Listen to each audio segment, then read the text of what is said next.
welcome to CineMike. For this episode, I'm going to be reviewing the highly anticipated Guardians of the Galaxy Volume 2. The first one came out of nowhere and showed all of us the range the comic book adaptations are capable of. It was a little Star Wars, a little Star Trek, and a bunch of other 1980s pop culture stirred together under the Marvel banner. A love letter to nerd culture. It had colorful characters fighting their way through a visually dazzling universe and with an awesome classic rock and roll soundtrack. It was fresh, funny as hell, and damn did it charm its way into our hearts. Not bad for an adaptation from a comic book series that you probably never heard of before. Well, now they're back to save the universe a second time. This movie jumps off the mystery left off in the previous adventure about the origins to Peter Quill, aka Star-Lord. The answer comes in the form of his powerful father, Ego, who takes Peter under his wing and offers to be the father that he always wanted. The Guardians become separated as Peter, Gamora, and Drax go to Ego's world, while Rocket and Baby Groot get caught up in their own adventure that pairs them with Yondu. There's a bunch of side stories that eventually all collide into a finale that has the fate of the universe in the balance. So how do I think that Volume 2 measures up against Volume 1? Overall, I'd say it holds up pretty well. The cast picked up right from where they left off, and they still have amazing chemistry together. It's hard to even single out any one of them, as they all are equally enjoyable and fun. Chris Pratt, Zoe Saldana, Dave Bautista, Bradley Cooper, all job well done.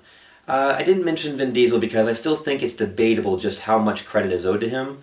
Aside from voicing I Am Groot, which any actor can really do, I think the charm is owed to the character's animators and the director James Gunn. That said, Baby Groot is adorable in the movie, but that shouldn't surprise anyone. He gets to open the movie with a little dance number that will make you smile until your mouth hurts. The movie also welcomes the return of Michael Rooker and Karen Gillan as Yondu and Nebula.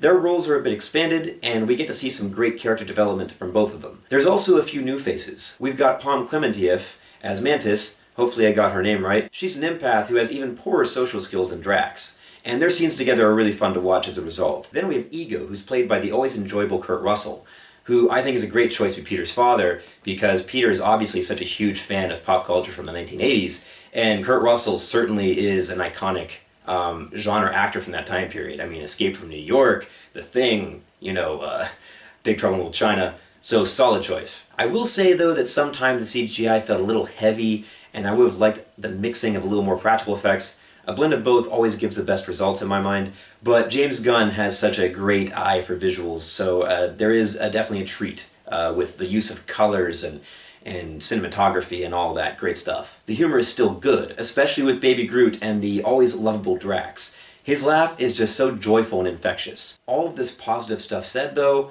while I did overall enjoy this movie, I will say that I do prefer the original. The most obvious reason is that the magic trick is always the most impressive the first time you see it. The first one was just really surprisingly fresh, and the novelty of that is pretty huge considering all the unoriginal brand name movies that are out there right now. This time, it's more of the same, which certainly isn't a bad thing, but it doesn't have the same wow factor. I also think that this one had some focus issues. I have some mixed feelings about the team splitting up. Aside from the movie being at its best when they're together, having an ensemble split up in a sequel to develop them more is a bit of an overused cliché, in my opinion. This was made famous in The Empire Strikes Back, but it's become a little too standard and predictable at this point. I mean, it's a plot device that gets used a lot for a reason. It does allow certain character opportunities, and I admit that.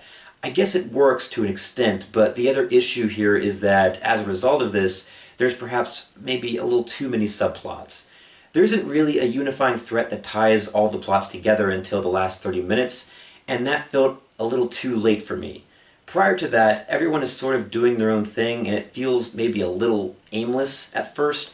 The film just lacked a strong villainous presence to push the narrative. Alright, I am done trashing the movie. Criticizing such a fun movie like this isn't easy, but it wouldn't be a complete review without going over both the positives and the negatives. The thing about the original is that it's so great to me that even being one level below it is still pretty damn good. Volume 2 is still a fun roller coaster ride that offers plenty of laughs. And there is one thing that this movie does hold over the original for me. I think that there's a bit more dramatic weight to some of the arcs and the way they resolve.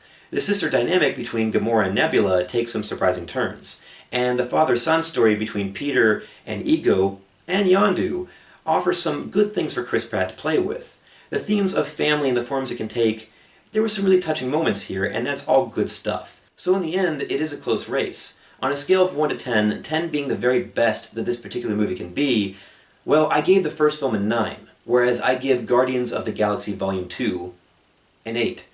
And that's still high praise, and this definitely gets a big recommendation from me. So everyone get out there and check it out. Also, everyone make sure to stick around through all of the end credits because there are 5 scenes that are cut into it. And that's a new Marvel record, I think. Usually they have 1 or 2, but they decided to up the ante here. Some are fun gags, some set up potential sequels, and there's also one that may indicate some sort of spin-off. Whatever the case may be, as long as James Gunn is at the helm, then the series is in good hands. He clearly understands the genre and knows how to please his audience. And that's all I've got for you this time. Click like if you enjoyed this video, and please feel free to comment below. Tell me what you thought about the movie. Do you agree or disagree? And I also welcome you to subscribe to the channel. So until next time, this is Mike, signing off.